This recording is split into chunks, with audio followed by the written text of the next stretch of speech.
All right, hello again, everybody. So I'm going to do one more example of solving a partial differential equation.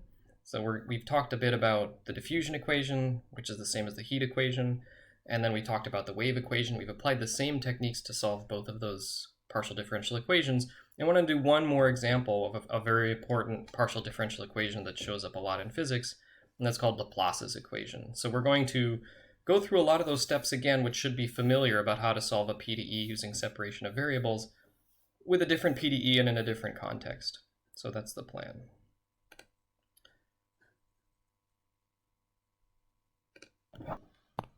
So to start, let's focus on a system that looks like this. It looks kind of familiar.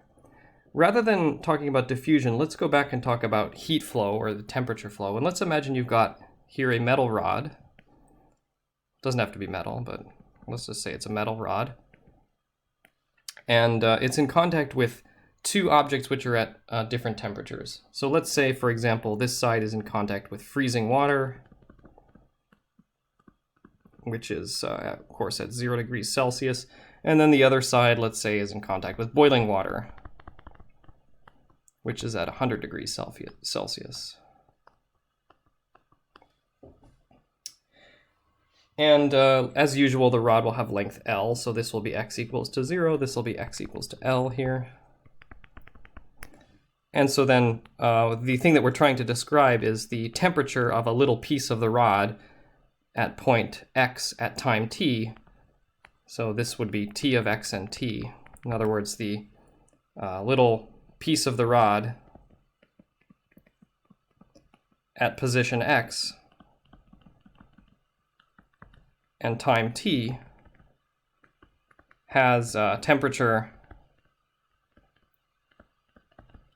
t of x and t, just like that. And I want to focus today on something different than what we've talked about in the past. I want to know about what is the equilibrium distribution. So the question is, after a long time,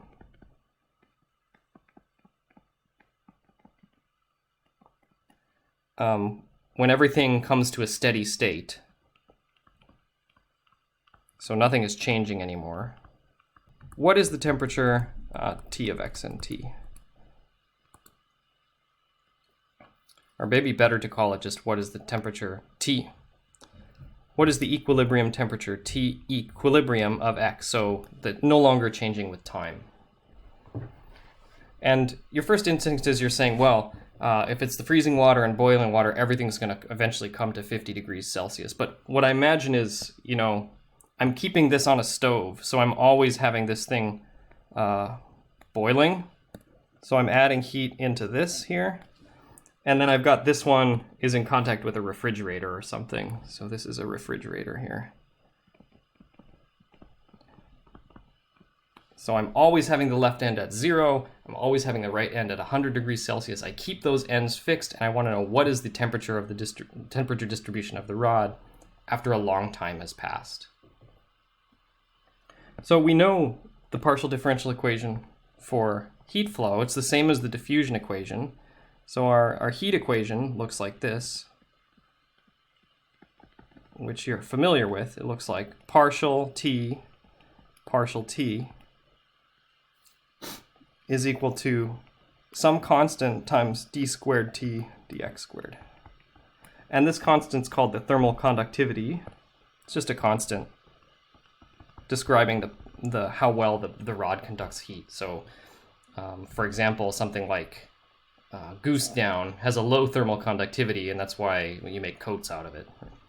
But anyway, it's a constant. It's kind of the analog of the diffusion constant in our case that we worked out for the diffusion case. All right, so there's the setup. I want to know, what does it look like after a long time has passed? A long time. What is the equilibrium temperature T of x?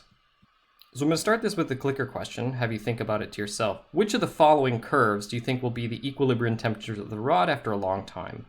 So you assume that the boiling and the freezing water are kept at a constant temperature. So I've got a graph there. T is a function of x. Of course, the left edge of the rod is at 0 here, and the right edge of the rod is at 100 degrees Celsius. That's what we said, right? And my question is, what does it look like in between? So halfway between the rod, halfway down the rod, 1/3 of the way down the rod. You've got 4 curves there, A, B, C, or D. And my question to you is, which one of those is the right distribution for the temperature? And as a hint, think about, this is the PDE we're trying to solve here. And we want to know what this PDE looks like after a long time when the temperature is no longer changing with time. So what happens to this PDE if the temperature is no longer changing in time? Go ahead and pause the video and see if you can wager a guess which one of these you think is the correct answer. All right, so hopefully you've made your guess now. So the idea is, if T is independent of time, so it's reached some steady state or some kind of equilibrium, then the derivative of T with respect to time will be equal to 0, right? And so this equation, this left side of this equation will be 0, and I have my equation looks like this now. d squared t dx squared is equal to 0. The second derivative of something is equal to 0. What do you know if you take 2 derivatives of it gives you 0? Well, you have a constant, or you have something times x. So the solution to this equation is t of x will be equal to a plus b times x. 2 derivatives of that will be equal to 0 and solves these PDE. So the answer is a line, right? And that seems kind of obvious if I go back up to the equation, or the picture. It's like if the left end is 0 and the right end is 100, like halfway down the rod it will be 50 degrees, and a quarter way down the rod it'll be 25 degrees. So it changes linearly from one side to the other. So that's a very simple example. Okay, so now let's build up to a more complicated example, and therefore more interesting, is let's say I have a 2-dimensional plate, and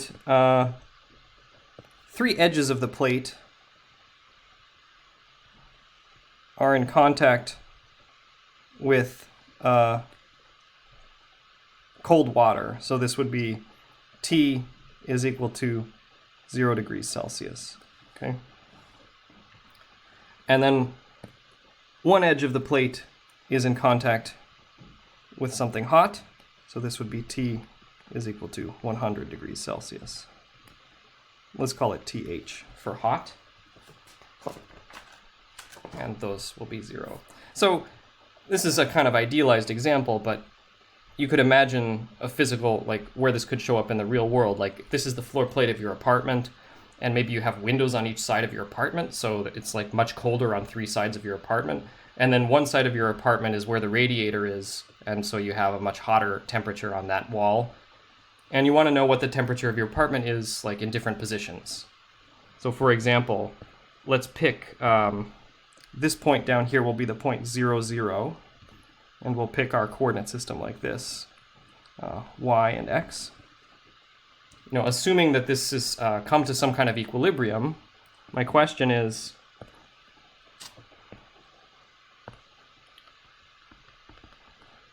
what is the temperature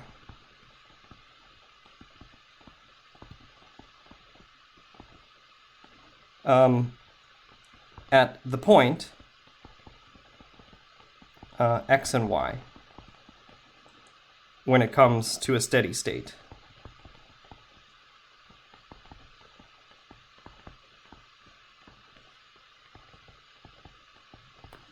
So I want to find T equilibrium, the equilibrium temperature x and y.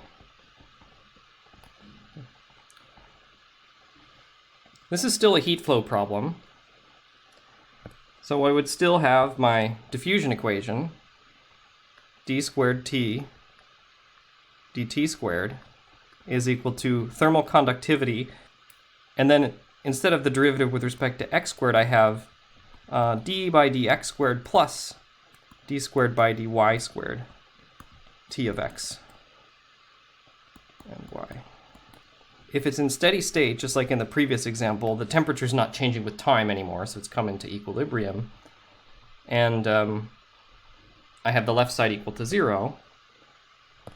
And I think you guys are probably familiar with this. This notation is sometimes called the Laplacian del squared. D by dx squared plus d by dy squared. So my equation that I need to solve here is going to be what's called Laplace's equation.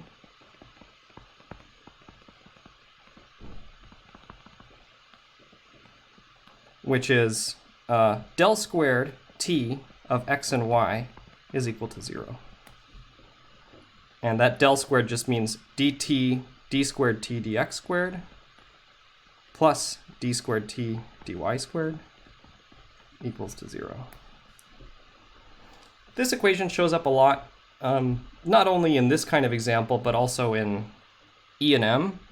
This is a side note. If you have a region of space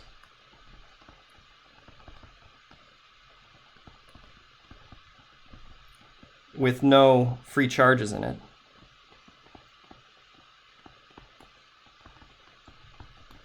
the electric potential V of x and y satisfies Laplace's equation. Del squared V is equal to 0. So that's an example from electricity and magnetism. And this equation shows up there as well as in this example with the heat flow that I'm doing here. So let's try to solve this with separation of variables. This is a part that should be familiar to you by now.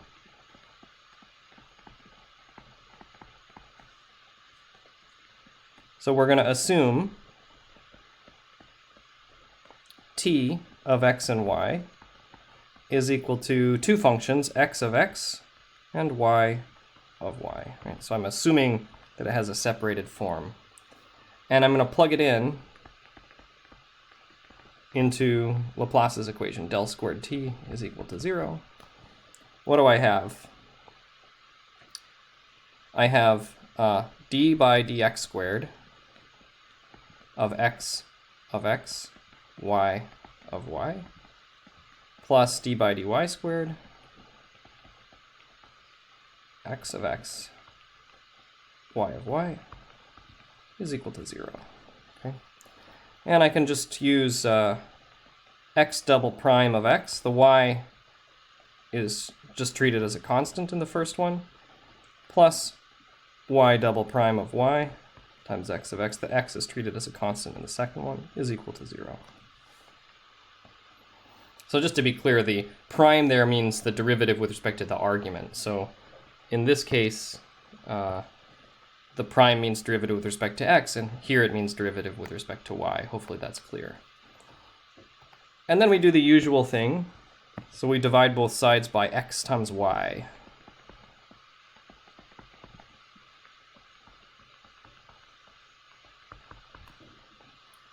And here the y's cancel out, and here the x's cancel out. And I can rewrite this equation like this. X double prime over x equals minus y double prime over y. And this is the same argument that we've seen several times now. The left side only depends on x, the right side only depends on y, and that means both sides must be equal to a constant, which we call lambda.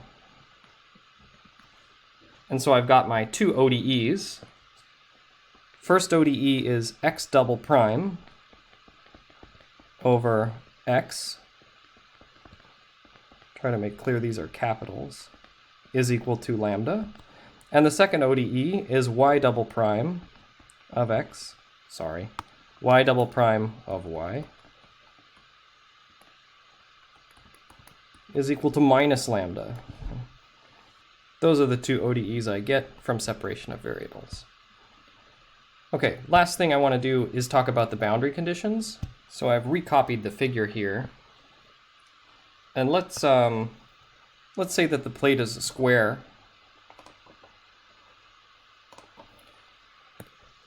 So that each this side will be L, This length here will be L, and this length here will be L. So it's a square, which is L by L.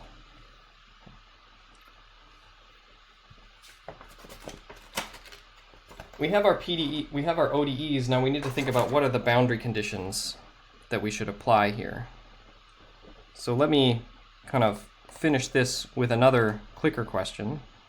So on the right there, I've got this kind of clicker question. Which of the following is not one of the boundary conditions for this problem? So I've got 4 conditions there, and I want you to tell me which one is not one of the boundary conditions for this problem. So 3 of those are correct, and 1 of them is wrong. Go ahead and pause the video and see if you can identify the one that's not correct. So hopefully you have your answer. Thinking about the boundary conditions, let's remember that t of x and y, we said was x of x times y of y, right? And looking at this plate here, I have pretty clearly the boundary condition at y equals to 0. That's this lower side here. It must be equal to 0. And that means that x of x times y of 0 is equal to 0. So one of the equations that I get out of this is that y of 0 is equal to 0. You can do the other sides as well. So the very left side of the plate, that's at x equals to 0, right? That must also be 0. So that's x of 0, y of y has to be equal to 0, and the only way that's possible is if x of 0 is equal to 0. By the way, I should have said something here. You could satisfy this equation 2 ways. For example, this first equation here. You could satisfy this equation either x of x is equal to 0 or y of 0 is equal to 0. But if x of x is equal to 0, remember t is x times y. So if x is 0, the function x of x is 0, that means my t would be 0 everywhere. T of x and y would be equal to 0 everywhere, which is what we call a trivial solution, or uninteresting solution. So that is no good. But this one is okay. Y of 0 is equal to 0. That could lead to something non-trivial and interesting. Okay. Hopefully you see how this is going. If I do the right side, t, that's at the point x equals to L. L and y is equal to 0.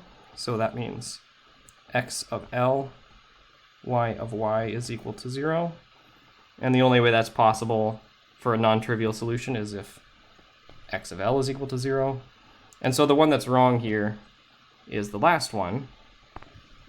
This one is not one of the correct boundary conditions. What should be that 4th boundary condition? It should be t at y equals to L, so x and L should be equal to 100 degrees Celsius. So that's x of x, y of L. All right, so to summarize, we've got, we have 2 ODEs. Remember that the temperature at the point x and y is equal to the function x of x times y of y.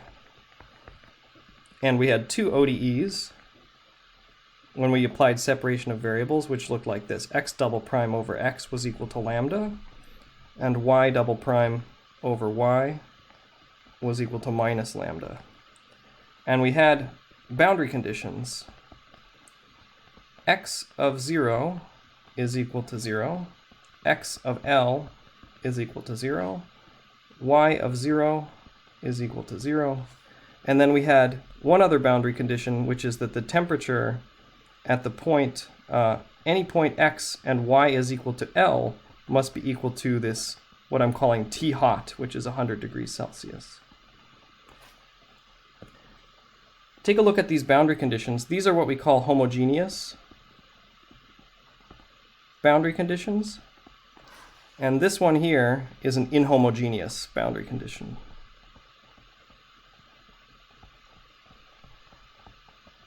Okay. So we'll pick it up here. We've kind of gotten started on the problem. We have now a kind of well-defined set of boundary value problems that we need to solve in order to finish this. And we will finish working this out in class. You're welcome to give it a try yourself, and we'll pick it up here when we start lecture. So thanks all for your attention.